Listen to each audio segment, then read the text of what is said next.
Estamos de volta, pessoal, continuando aqui nosso módulo 3, nosso item 3.1. Na aula passada eu comentei aqui um pouquinho sobre o IPsec, que está um pouquinho complexo e resolvi deixar aqui na aula separada. O que seria o IPsec, né? Ele é um padrão de autenticação e encapsulamento amplamente utilizado para estabelecer comunicações VPN seguras. Ele pode proteger as transmissões entre servidores e clientes críticos e ajuda a evitar que ataques aconteçam. A gente faz uma VPN, né, uma Virtual Private Network, uma rede segura, utilizando a rede pública. Se essa conexão está criptografada, teoricamente a gente vai evitar ataques aqui, porque mesmo que seja interceptado, o atacante não vai entender nada. Ao contrário da maioria dos sistemas de segurança que operam na camada de aplicação do modelo WOSI, o IPsec opera na camada de rede, camada 3. Pô, mas camada 3? Camada 3 é camada P, é isso aí, mesma camada. O IPsec ele fornece serviço de autenticação e encapsulamento de dados por meio de suporte a protocolo Internet Key Exchange. Ele pode ser usado no modo túnel ou no modo transporte. Inclusive o material ele tem um tópico específico lá em modo túnel e modo transporte. Eu não sei se é mais amplo e se isso aplica a outros modos, né? Exceto o IPsec. Mas eu imagino que o conceito seja o mesmo. O modo de transporte é usado entre terminais, como cliente e um servidor. Também pode ser usado entre um gateway e um endpoint, quando o gateway está sendo tratado como um endpoint, como em uma sessão de área de trabalho remota, o RDPzinho lá que a gente conhece, né? O modo padrão do IPsec é o modo túnel, que é mais utilizado entre gateways, como um roteador e um firewall, ou, né, entre os dois aí. Quando o modo túnel é utilizado, o gateway atua como um proxy para os hosts. No modo túnel, um cabeçalho Authentication Header, HA, ou Encapsulation Security Payloader, ESP, é utilizado. O padrão de chave assimétrica que define o IPsec fornece dois serviços de segurança. Meio complexo, mas respira aí. E aí a gente vai falar aqui do quê? Dos dois modos de segurança, que seria o HA e o ESP. Também é outro item que está sendo cobrado na prova. O IPsec ele utiliza o ESP para criptografar o tráfego e proteger a privacidade. Ou seja, ele vai garantir a privacidade e a confidencialidade dos dados. O ESP inclui o H. O número de identificação do protocolo para ESP é 50. O filtro de dados pode identificar pacotes ESP e HA com base em seus números de protocolos. Às vezes você está em alguma rede e a rede ela não sobe VPN nem na bala, né? Já aconteceu comigo, tá? Algumas redes tentar subir VPN não vai. Por causa disso aqui, ó, quando chegar no filtro de dados, seja um proxy ou até o próprio firewall, você bloqueia lá que não é para funcionar VPN interno, para ele tentar fugir dos seus filtros, obviamente, ele já barra justamente por causa desse número de identificação do protocolo aqui. O HA provê a autenticação do remetente dos dados juntamente com integridade e não repúdio. E aí os dois modos aqui de funcionamento do IPsec, que eu citei lá, é o modo transporte, que seria entre cliente em cliente, ou um gateway e cliente, ou um gateway e um endpoint quando o endpoint é cliente. Ou no modo túnel aqui, que seria entre gateway e gateway, né? Você fecha um túnel ali, que é o mais usual, pelo menos até onde eu tenho contato aí. Modo túnel mais usual. Beleza, pessoal, IPsec. Vamos seguindo, então. A parte de POP 3, né, e IMAP, já falando já a versão do protocolo. POP e IMAP, quando são protegidos por TLS, eles viram POP 3S, né, no caso POPs aqui, a versão é POP 3S, a mais recente. E IMAP-S, ou IMAPs, no caso mais recente, IMAP 4S. E as portas de funcionamento passam de TCP-110 para 995, no caso do POP, e de 143 para 993, no caso do IMAP. Ambos são protocolos para recuperação de e-mail, diferentemente do SMTPS, TCP-465, que é um protocolo de envio ou encaminhamento de e-mail. Bem tranquilinho, né, pessoal? Vamos seguindo aqui um pouquinho na parte do casos de uso, voz e vídeo, né? A gente vai falar aqui um pouco sobre os protocolos que são utilizados nesses itens aqui, nos tópicos, sua versão segura, o que é mais usual e coisas do tipo. Normalmente as empresas possuem tráfego de áudio e vídeo em suas redes, utilizando os protocolos mais adequados para esse tipo de comunicação. O RTP, Real Time Transport Protocol, é usado para várias categorias de comunicação de áudio e vídeo, incluindo VoIP, videoconferência, streaming, entre outros. Uns material tava RTTP. Não sei porquê, nunca vi esse RTTP, só abreviado como RTP. Como sabemos, o RTP não é seguro e, por sua vez, devemos optar pela utilização do SRTP para criptografar, autenticar e proteger a integridade das mensagens. Só um parênteses aqui, nesse caso aqui, ó. Imagina que eu tenho filial 1 e a sede da empresa ou, sei lá, a central da empresa. E aí, quero fazer, por exemplo, uso de videoconferência. Eu já tenho um IPsec em modo túnel aqui, ó, de gateway para gateway. Aí, mas faz sentido usar o SRTP? Pode ser, mas pode ser que você pese um pouco a rede por estar colocando uma camada de segurança a mais. Então, sim, e isso, generalizando, pode ser uma escapatória, dependendo da conexão da rede. Eu tô usando aqui um protocolo que ele não é seguro. Pá, mete um IPsec em cima de modo túnel aí que tá criptografando tudo. Então você, teoricamente, resolve os problemas aí. Só um parênteses aí. Que vai valer para todos os casos de uso aqui no caso, tá, pessoal? Time Synchronization, um caso de uso de sincronização de horário, é para garantir que os sistemas operem no mesmo horário. Provavelmente você já deve conhecer o NTP, que é o Network Time Protocol. Ele utiliza a porta UDP 123, que permite a sincronização de tempo mais precisa. Quando você vai lá no seu sistema operacional, coloca lá para atualizar a hora e tudo mais, automaticamente ele vai usar esse protocolo aí. Quando a gente está falando de uma empresa, normalmente a empresa ela tem o seu servidor NTP próprio, né? Para evitar, sei lá, algumas buscas aí de servidores NTP diferentes, que possa, eu não sei se pode causar algum dano, mas é mais questão de trabalheira, digamos assim, né? A máquina não tá pegando a hora correta, aí não consegue comunicar com o servidor, dá problema de certificado, enfim, é mais nesses detalhes, assim. Às vezes tem ponto eletrônico na empresa, e aí puxa um horário 5 minutos para frente, 5 minutos para trás, mais nesse sentido aí. Outro protocolo bastante utilizado é o SNTP, Simple Network Time Protocol. Porém, por ser mais simples, acaba não sendo tão preciso quanto o NTP, o que faz verificações em vários servidores e utiliza algoritmos complexos para determinar o horário exato. Esse aqui no caso do NTP. Esse Simple Network Time Protocol aqui, o SNTP, se eu não me engano, ele pega tipo um horário só de um servidor e já coloca. O NTP ele verifica mais de um, faz os algoritmos lá para tentar ver um horário mais preciso, né?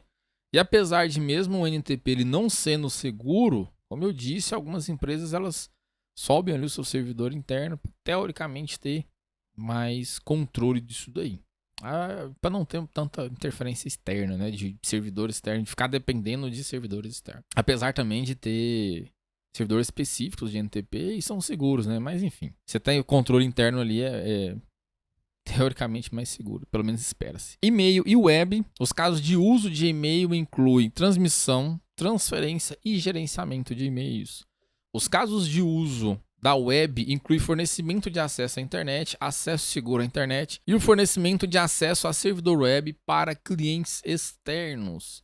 Muitos protocolos da web e de e-mail usam Start TLS, que permite que versões criptografadas e não criptografadas utilizem a mesma porta. É meio semelhante com a questão lá do CFTP, CPS, modo explícito. Ele tenta fazer a comunicação ali com a porta padrão mesmo, que é a insegura. Ele tenta fechar ali o TLS usando essa mesma porta. Se der certo, bom. Se não deu, não deu. Os protocolos usados para e-mail e web incluem SMTP, POP3 e POP3S, MAP4, MAP4S, HTTP e HTTPS. Obviamente, todos que tem um Szinho aqui são a versão segura do protocolo. Continuando aqui, File Transfer, que seria servidores de arquivo, né? Transferência de arquivos. Os casos de transferência de arquivos incluem a transmissão de dados em uma rede, garantindo a confidencialidade dos dados em trânsito e as conexões seguras do servidor. Os protocolos mais usados para transferência de arquivos incluem FTP, que a gente viu bastante, e o TFTP, que é o Trivial File Transfer Protocol. Porém, por ter tido muitos ataques ao TFTP, porque ele é mais simples, o mesmo raramente é utilizado. Os protocolos seguros normalmente utilizam SSH, TLS, SFTP, IPsec e FTPS. Um testezinho que o pessoal faz bastante com FTP, quando faz lá, tenta fazer a conexão e usando lá um Wireshark da vida mesmo, fazendo lá a leitura dos pacotes, sniffando os pacotes, você consegue ver, passar o usuário em texto claro. E aí você pode fazer isso aí em cima de SSH, TLS, ou joga todo mundo aí dentro do IPsec. Directory Services, grande parte da comunicação de uma empresa não se restringe à infraestrutura interna. Então, uma criptografia é recomendada quando o LDAP é usado em uma rede insegura. Quando a gente fala de serviço diretório, a gente tem lá o Samba, que é Linux, mas o AD da Microsoft é disparadamente o mais utilizado. O LDAP utiliza o TLS para autenticar a conexão entre cliente e servidor. E as trocas de dados são criptografadas por um conjunto de cifras compatíveis com TLS. O LDAP usa TCP/389 e o LDAP usa TCP/636. Bem tranquilinho, né? Às vezes fala assim, pô, mas é só isso? Ele quer saber aqui o que é LDAP, como é que funciona, em cima do que, qual porta, é basicamente isso. E alguns casos de uso que a prova traz também, né? Alguns probleminhas ali para você tentar entender e ver o que está sendo utilizado. Remote Access seria acesso remoto. Podemos usar SSH para proteger conexões remotas. O RTP também pode ser usado para conexões remotas a computadores. No caso aqui a porta 3389 para TCP e UDP. O UDP aqui, ó, eu particularmente nem tinha esse conhecimento. Eu vi no material, falei, o UDP, cacei, pesquisei. Achei num fórum falando que a versão RDP, alguma coisa 8.0 para frente, usa o UDP também para acelerar a conexão do RDP. Então, provavelmente, se você tem um firewall aí, você tá bloqueando a UDP, não tá liberando o UDP, tenta liberar aí. Às vezes você tem um ganho de performance aí. A utilização de VPN e IPsec também é bastante difundida. Como eu disse, às vezes você quer fazer uma conexão ali e passa todo mundo para IPsec e vida que segue. Bom, acho que a aula tá um pouquinho comprida, mas vamos correndo aqui e terminar ela tudo aqui pra gente não ter mais uma outra parte, ficar em 3 partes mesmo. DNS, o DNS é usado para resolução de nomes de domínio utilizando a porta TCP/53 para transferências de zona e o UDP/53 para consultas de resolução de nomes. DNSSEC é alternativa, apesar de não ser amplamente difundida. A gente já viu sobre DNSSEC na aula passada. Routing and Switch. As comunicações roteadores e switches são alvo potencial para invasores. Se eles conseguiram atacar a tabela de roteamento ou STP, que é o Spanning Tree Protocol, eles poderão direcionar o tráfego para caminhos que eles possuem acesso físico, ou até mesmo realizar um DOS. O uso de VPNs e outros serviços de criptografia entre dispositivos de gerenciamento de rede pode minimizar esses riscos. E um bônus aqui, para quem não sabe o que é o STP. O STP, Spanning Tree Protocol, tem um RSTP também, que é o Rapid Spanning Tree Protocol, que é até mais recente, mais eficaz que o próprio STP. É um protocolo de switch usado para eliminar caminhos de switch em loop, que pode resultar em tempestade de broadcast. Eu não entendi nada. Simplesmente o seguinte, você tem lá um switch, vou explicar aqui rapidamente, tem lá as portinhas do switch. Switch de 4 portas, bala pra caramba. Você vai fazer o cascateamento, você liga um cabo aqui e liga outro cabo aqui, certo? E se você ligar por algum motivo esse cabo aqui, sei lá, um cabo no outro switch, o que você acabou de fazer? Um looping, porque vai considerar essa tempestade de broadcast aqui. Vai rolar um broadcast aqui nesse servidor, nesse switch, alguma máquina, sei lá. Manda um broadcast, aí o switch manda pra cá, e aí ele manda nessa outra porta. E manda até a rede toda cair. E aí o que o STP faz? Ele faz umas votações lá pra saber qual que é a porta master e tudo mais. E aí basicamente ele evita esse loop aqui. E dependendo dos casos da configuração, pode ser que, por exemplo, esse cabo aqui, ele fique sendo como principal. E se caso ele romper, o outro aqui já assume e você meio que faz uma certa redundância. Basicamente é isso, para a gente não adentrar muito na parte de infra. De modo geral, o acesso a esses dispositivos deve ser realizado prioritariamente por SSH ou HTTPS. O material traz somente SSH. Isso aqui eu adicionei por conta própria, porque alguns equipamentos eles não têm SSH. Como alguns switches que eu já tive contato, que a interface dele era gerenciada somente web. Então não tinha SSH.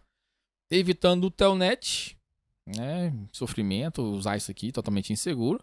Uso de monitoramento por SNP V3 pode ser uma ferramenta interessante para aumentar o controle.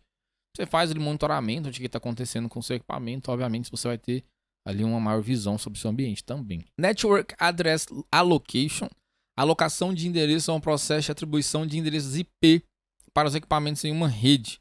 É uma prática padrão usar endereços privados dessa RFC aqui, ó, 1978, na rede interna e na Screened Subnet, vulgo DMZ, ou antigamente conhecida como DMZ. O material chama aquela aqui de Screened Subnet. É necessário um get de tradução de endereços de rede, Network Address Translation, quando a gente faz essa utilização aqui de endereços privados. Além de usar endereços privados internamente, se pode também tirar proveito de usar sub-redes distintas para cada segmento de rede, divisão ou nível de sensibilidade. Separar por departamento, tipo de equipamento e coisas do tipo. Um plano de segmentação e isolamento dessa rede, você pode colocar ali alguns spaces estratégicos. Por exemplo, você vai colocar ali uma sub-rede para, sei lá, equipamentos em geral. Normalmente, impressora você faz ali um servidor e tudo mais. Ou às vezes você pode colocar ela simplesmente na rede para você fazer a instalação direto nelas, né? Se você não tiver um servidor de impressão. E aí quando a Windows vai instalar, o sistema operacional vai instalar a rede, ele começa a fazer o escaneamento, ele começa com qual IP? Normalmente final 1, 2, 3, tal. Aí você vai colocar a impressora lá por último. Pô, ele vai ter que escanear a rede todinha. Até lá no finalzinho para ele achar. Então normalmente coloca lá nos IPs principais, os servidores, por exemplo, de impressão ou as impressoras que você mais utiliza. E aí você pode fazer alguns air gaps também, aquelas lacunas de ar, né, que a gente viu, separar lá algumas faixas, algum endereço de IPs ali, fazer segmentação por VLAN e colocar firewalls entre essas redes aí. Alguns detalhes aí também, um pezinho na segurança, mais infra, que a gente pode fazer com isso daí. Subscription Services, serviços de assinatura estão se tornando a ferramenta comum usada por empresas e clientes. Utilizada para todos os tipos de serviços de terceiros, incluindo e-mail, edição de documentos, armazenamento em nuvem, backup em nuvem, jogos, entretenimento e vídeo e um monte de coisa aí. Independente do serviço de assinatura em uso, devemos ter cuidado para garantir que a conexão seja criptografada e que os fatores múltiplos de autenticação estejam disponibilizados. Você contrata uma nuvem, às vezes, enfim, de alguns tipos diferentes, né? Às vezes você contrata um IaaS ou um SaaS direto, revende isso daí, ou você contrata diretamente um SaaS para você utilizar. No caso aqui, como edição de documento, né? Backup em nuvem e tudo mais. Enfim, é uma coisa que tá meio normal, né? Esse serviço de assinatura que as empresas estão, em vez de vender uma vez, elas estão cobrando mensal e ficando cada vez mais ricas. Então, assim, a preocupação é com essa questão da conexão criptografada, né? E múltiplos fatores de autenticação. Cuidar bastante aí dos seus logins. Beleza, pessoal? Terminamos o nosso item 3.1. Essa aula ficou um pouquinho mais puxada. Gosto de deixar a aula em torno de 10 minutos. Mas é isso aí, para não ficar mais de 3 partes. Próxima aula, quiz. Vejo vocês lá. Não esqueça de compartilhar esse material com os amiguinhos. Valeu, pessoal. Forte abraço. Espero que vocês tenham gostado.